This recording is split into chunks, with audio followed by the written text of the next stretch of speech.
There is something quietly unsettling about watching someone try to become something new, while the whole world is still deciding what they already are. Harry Styles has been living inside that tension for almost a decade now. And with every album, you get the sense that he is not just releasing music, he is making an argument. An argument about who he is, what he is capable of, and whether any of us were right about him to begin with. Kiss all the time.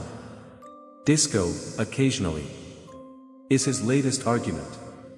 And today, we are going to sit with it. Pull it apart. Figure out where it lands, and more importantly, where it falls short. My name is Anthony Sturford, this is Anthony XO Music, and this is my full review of Harry Styles' new album.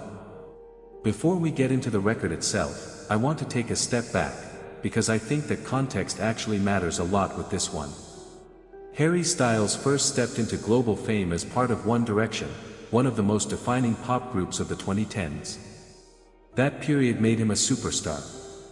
But it also handed him one of the most difficult challenges in modern pop music. Once the group went on hiatus, he had to prove something. Not just to critics or journalists, but to himself, and to an audience that had already made up their minds about who he was. He had to prove that he could stand on his own artistically. That he was not just a former boy band member riding out his fame on nostalgia and goodwill. His solo career has really been that journey, in slow motion. The 2017 debut album, Harry Styles, was not a bad record at all. But it definitely felt like an artist still figuring things out. There were some genuinely strong moments. Sign of the Times is still one of the best songs he has ever released, and tracks like Kiwi had a lot of personality. But the production often felt pretty raw, not fully polished. Outside of those highlights, there were quite a few filler tracks that kept the album from feeling completely focused. It introduced Harry as a solo artist, but it did not fully define him yet. Then came Fine Line. And honestly, that felt like a massive step forward. The production across that album was far more polished than the debut, and the songwriting felt sharper from start to finish. What impressed me most about Fine Line was its consistency. The first album had a noticeable amount of filler, Fine Line had almost none. The first 6 tracks alone are some of the strongest songs Harry has ever released. I genuinely love all of them. They feel like career-defining moments for him as both a songwriter and a performer. The only moment on that record that still feels raw, production-wise, is Cherry, where the acoustic guitar carries the entire weight of the track. But that rawness actually works in its favor. Everything else on that album is extremely polished, extremely confident.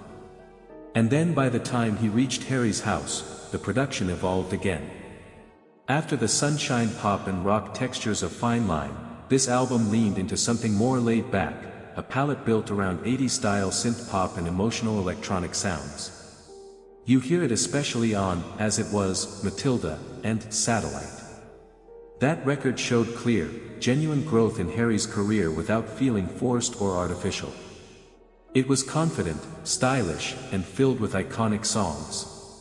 The only track that ever felt like filler to me on that album was Boyfriends, which I honestly find pretty boring and forgettable. But other than that, very strong. A real step forward. So going into Kiss All the Time. Disco, occasionally. The question was simple. Where does he go next? This new album clearly builds off the electronic foundation of Harry's House. But it pushes things further. Further into dance territory. Disco rhythms, shimmering synths, high-speed electronic grooves, they dominate the sound of this record. It is easily the most dance-focused project Harry has ever released. And when you first hear that on paper, it sounds exciting. It sounds like a bold, deliberate swing. But production-wise, this album sits in a strange middle ground for me. When the dance wave sound really hits, it sounds fantastic. The synth textures shimmer, the rhythms move fast, and the whole atmosphere feels energetic in a way Harry has genuinely never explored before. But the production is not quite as polished or bulletproof as what we heard on Fine Line or Harry's House. It feels experimental at times, like the album is still searching for the perfect balance between disco excitement and emotional pop songwriting. Sometimes that search works beautifully. Other times it feels slightly unfinished. The songwriting is where the album starts losing some of its strength. It is not bad by any means. But it is not nearly as sharp as what Harry has shown in the past. There are flashes of great hooks and memorable lines. But there are also moments where the lyrics feel a little underwritten, like the vibe was locked in before the words were fully ready. Compared to the confident songwriting of Fine Line, this album sometimes feels like it is prioritizing atmosphere over substance. Vocally, Harry is a mixed bag here too. On the faster disco-inspired tracks, he sounds lively and completely comfortable with the energy. Those songs feel playful and exciting. But on some other tracks, his performance feels oddly raw, almost disengaged. Like he is drifting through the song rather than driving it forward. Let me walk you through the record track by track. The album opens with Aperture, and honestly, this is one of the strongest moments on the entire record. The electronic textures here are fantastic. The chorus with the "We belong together" line is instantly catchy, and Harry sounds completely locked into the high-speed production. It is glossy, energetic, and genuinely exciting. As an album opener, it does exactly what it needs to do, it makes you lean forward. Then, American Girls follows, and this one feels like a clear extension of the Harry's House era. The chorus shimmers beautifully and the whole track has a smooth, polished glow. It may not be the biggest banger on the record, but it is still one of the best songs here. The transition from Aperture into this feels natural, and for a moment you think the album is going to hold that level of quality all the way through. Ready, Steady, Go has some really satisfying dance pop production. The beat selection is strong and the groove is definitely there. But the songwriting and vocal performance do not quite match that energy. Harry's delivery feels strangely childish and rough, not playful, not loose, just a little off. Like the production was finished before the vocal approach was figured out. Are You Listening Yet? Works much better. The songwriting is sharper here and the dance-heavy production feels purposeful rather than forced. This one became a favorite for me pretty quickly. Then comes Taste Back, and unfortunately, this is where the album starts to stumble for the first time. The songwriting is decent enough, but the vocal performance feels bored. Unenthusiastic. Like Harry showed up to the session and went through the motions. It kills some of the momentum the first 4 tracks had built. The Waiting Game is honestly the most confusing song on the album for me. It does not really match the disco or dance pop identity the record is trying to build. The emotional tone is fine, but stylistically, it feels like it belongs on a completely different project. You are sitting there wondering why this song exists here, on this album, in this sequence. Season 2 Weight Loss finally pushes the energy back up. The deep bass line is intense and Harry sounds far more confident here. It is one of the moments where the dance wave concept actually feels convincing, where you hear the album's vision click into place, even briefly.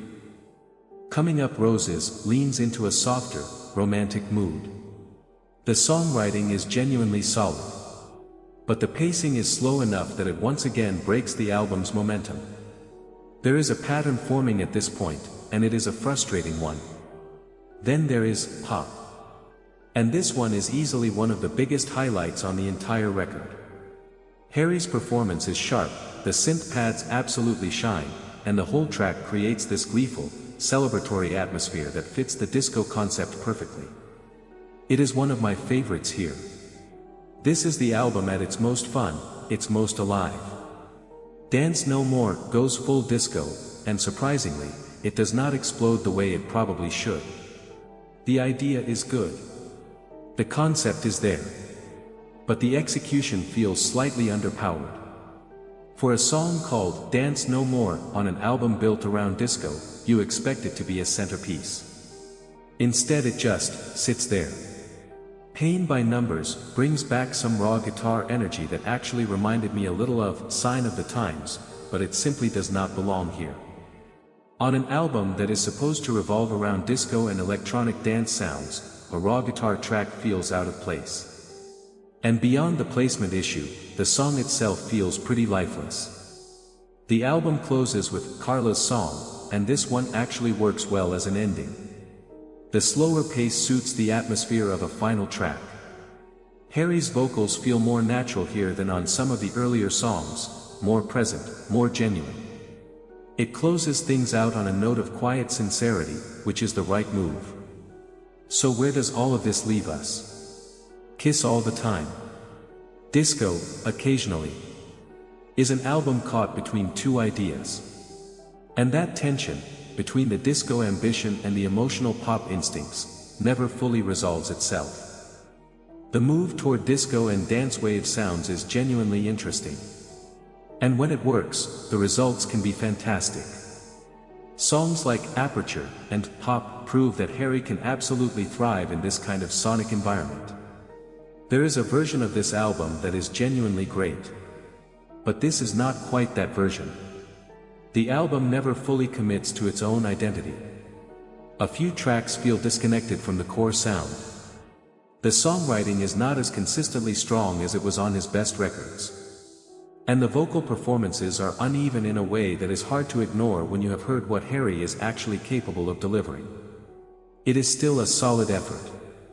And I do respect the fact that Harry continues to experiment instead of just repeating himself, because the easy path would have been another Harry's House. Another round of polished synth pop that critics love and fans embrace. He chose not to do that.